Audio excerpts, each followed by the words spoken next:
Life is what you make it. You see, but still you're blind. Get yourself together. Get before you take. You'll find out the hard way. Soon you're gonna break.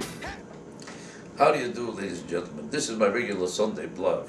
By the way, did you hear about the problem that's going on right now? This guy named Knife Funk, this phony bastard who created a fake case against Duke University students. He knew it was a fake from the first day, and now, all of a sudden, what they found out is this fantastic, great, unbelievable revelation that he's going to lose his law license. What kind of punishment is that for persecuting and destroying the lives of 3 innocent people? The first day in the courtroom, when they found out that he was holding back evidence and he was creating a fake case, the case should have been suspended until they investigate him, not only the Duke University students. He should have been investigated from the first day. The evidence that he was creating a fake case was obvious from the very first day. Almost everything he said was a blatant out-and-out lie, and there was clear evidence of these lies and these fake accusations. And it should have been suspended until they find out why he's creating a fake lie against these students and determine whether it's a fake or not. They shouldn't have had to suffer all this time and be accused of a fraudulent story that never happened. And now the possibility that he could lose his law license. How come nobody else is punished by losing a license? They go to jail for trying to destroy people's lives. They don't just lose a license. What if you were a plumber and you robbed a house? Do you lose your plumbing license? You go to jail because you're a fraud and a fake and a thief. If you destroy people's lives, you go to jail for it. You don't walk around losing a license. If everybody just lost a license for any crime they committed, there would be no jails in America. Everybody who's a plumber will now become a lawyer. Somebody who's a doctor will now become a dancer. Somebody who's a pilot now will all of a sudden become an electrician. Everybody will go and do a different profession because they got caught lying, defrauding, or committing any kind of a crime. And crime would mean nothing. It would just be a change of professions. It would be a business for the employment officers of America. This man belongs in jail. There's a lot of fake cases, one after the other, that's going on in this country right now. The judicial system of America has broken down, and innocent people are being attacked and destroyed every day.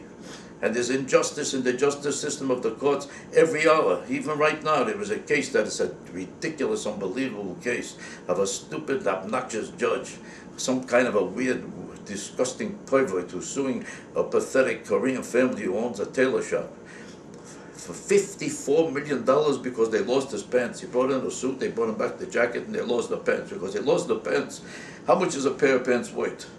Even if you're John Edwards, who takes a $400 haircut, I guarantee you he doesn't buy a pair of pants that's worth more than $500 or $600, maybe it's $1,000. But this guy is suing, you know, for what? Did you read about it? $54 million. And there's some broken down, pathetic, idiotic judge who's actually entertaining this case in her courtroom for $54 million. And this poor, pathetic Korean family, Stokit, was now losing hundreds, thousands of dollars every week on a fake case in a fake courtroom, spending for all that money and for lawyers, and for losing all their hours, for losing their business, for being destroyed. Their lives are being destroyed by a judge who's suing them for $54 million. And if you come into a court and say you want $54 million because they lost a pair of pants, they should have to prove to you that this pair of pants was worth $54 million. Do you know a pair of pants that's worth that much? These pants have a certain design nobody ever heard of, that they could have sold this pair of pants all over the world, and somehow it would have brought them back $54 million. Did he have a contract in China for a certain weird pair of pants that this guy had? What was in this pair of pants? Was there $54 million in a pocket? Was it wrapped up in a zipper? Where was it? What has $54 million got to do with a pair of pants? This is a pair of pants that was made for certain kind of people that only have billions of dollars to pay for suits so that they could have bought a pair of pants for $54 million. Was he going to sell it for $54 million to who?